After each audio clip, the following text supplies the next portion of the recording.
بسم اللہ الرحمن الرحیم۔ ناظرین کرام، سیدنا فاروق اعظم رضی اللہ تعالی عنہ ایک علم دوست انسان تھے۔ آپ نے ہمیشہ ان صحابہ کی سرپرستی کی، ان کے وظائف ترجیحاً مقرر کیے کہ جو اہل علم تھے، علم والے تھے۔ رسول اللہ صلی اللہ علیہ وسلم کی محفل منعقد تھی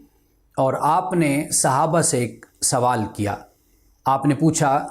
کہ بتاؤ کہ وہ درخت کون سا ہے کہ جو مومن کی طرح ہے، جو سارا سال پھل دیتا ہے، جس کے پتے نہیں جھڑتے۔ صحابہ نے مختلف اس کے جواب دیے۔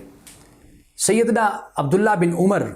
آپ بھی اس محفل میں بیٹھے تھے، تو آپ کہتے ہیں کہ میرے ذہن میں اس کا جواب آیا کہ وہ کھجور کا درخت ہے، لیکن آپ کہتے ہیں میں کم سن تھا، کم عمر تھا، تو میں ہچکچاہٹ کی وجہ سے نہیں بولا۔ اور رسول اللہ صلی اللہ علیہ وسلم نے آخر میں پھر یہ بتایا کہ وہ کھجور کا درخت ہے جو مومن کی طرح ہے اور جو سارا سال پھل دیتا ہے اور جس کے پتے نہیں جھڑتے۔ عبداللہ بن عمر کہتے ہیں کہ میں نے اپنے والد سیدنا فاروق اعظم رضی اللہ تعالیٰ عنہ کو بتایا کہ جواب یہی میرے ذہن میں تھا جو رسول اللہ صلی اللہ علیہ وسلم نے مرحمت فرمایا۔ تو سیدنا فاروق اعظم نے فرمایا کہ اے میرے بیٹے، اگر تم رسول اللہ کی بارگاہ میں یہ جواب دیتے تو مجھے سرخ اونٹ رکھنے سے بھی زیادہ خوشی ہوتی۔ یعنی سرخ اونٹ بڑا قیمتی اونٹ ہوتا ہے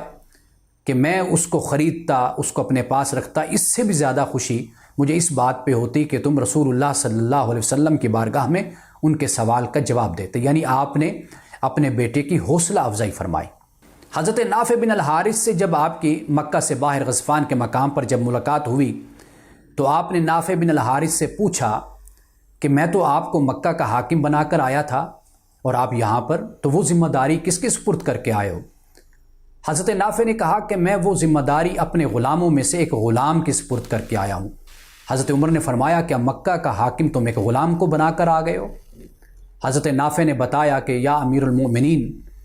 وہ جو میرا غلام ہے وہ قرآن کا قاری ہے، وہ فرائض کا عالم ہے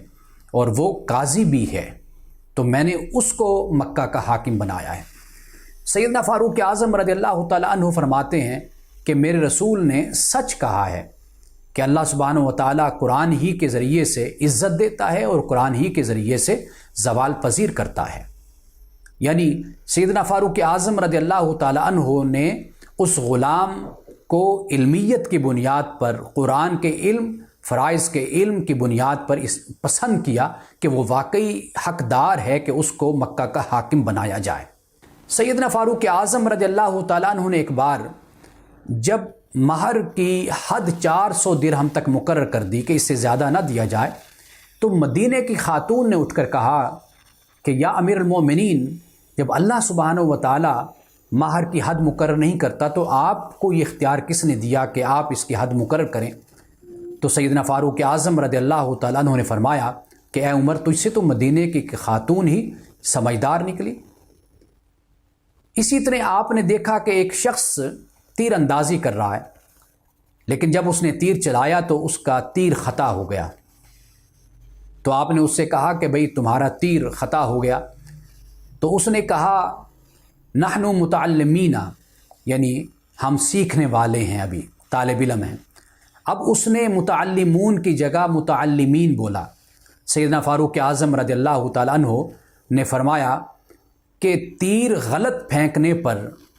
یا صحیح نشانہ نہ لگانے پر مجھے اتنی تکلیف نہیں ہوئی جتنی تکلیف تمہارے اس غلط عربی بولنے پر ہوئی ہے۔ سیدنا فاروق اعظم رضی اللہ تعالیٰ عنہ پر جب حملہ ہوا اور آپ اتنے شدید زخمی تھے کہ پانی آپ کے جسم میں ٹھہرتا نہیں تھا، وہ نکل جاتا تھا، اس شدید تکلیف میں بھی جب ایک نوجوان آپ کے پاس آیا اور اس کی تہبند زمین پر لگ رہی تھی تو آپ نے اس سے فرمایا کہ اگر تم اپنی تہبند کو اوپر کر لو تو اس سے تمہارا کپڑا صاف اور شفاف بھی رہے گا اور تقویٰ کے لحاظ سے تم اللہ کے قریب بھی ہو جاؤ گے۔ یعنی سیدنا فاروق اعظم رضی اللہ تعالیٰ عنہ نے اس شدید تکلیف میں وقت شہادت بھی آپ تعلیم سے اور آپ تبلیغ سے آپ رکے نہیں، بلکہ اس موقع پر بھی آپ نے تعلیم اور اس کو نصیحت آپ نے فرمائی۔ یہ سیدنا فاروق اعظم رضی اللہ تعالیٰ عنہ کا علم دوست آپ کا مزاج تھا، آپ کی طبیعت تھی۔ اس لیے جب آپ وظائف کو مقرر کرتے، اہل بیت کے بھی وظائف مقرر کرتے، ازواج مطہرات کے وظائف مقرر کرتے، آپ صحابہ کرام یعنی جو بدری صحابہ تھے ان کے وظائف بھی مقرر کرتے، جو مجاہد تھے ان کے وظائف بھی مقرر کرتے، اور ان تمام کیٹیگریز میں ایک جو سب سے اہم کیٹیگری تھی وہ تھی علم کی، یعنی وہ صحابی جو صاحب علم ہوتا اور جو قرآن کا، رسول اللہ صلی اللہ علیہ وسلم کی سیرت کا، حدیث کا جو علم رکھتا اور جو علم کا شوق رکھنے والا جو صحابی ہوتا سیدنا فاروق اعظم، اس کے لیے بھی آپ وظیفہ مقرر کرتے۔ آپ نے یہ اعلان فرما دیا تھا کہ مدینے کے بازار میں وہی شخص دکان کھولے گا، وہی کاروبار کرے گا جو دین کا بنیادی علم رکھے گا، اس لیے کہ اگر دین کا بنیادی علم ہو تو دین کے بنیادی علم سے انسان کو پتہ ہوتا ہے کہ کیا حرام ہے، کیا حلال ہے، کیا دیانت ہے اور کیا بددیانتی ہے،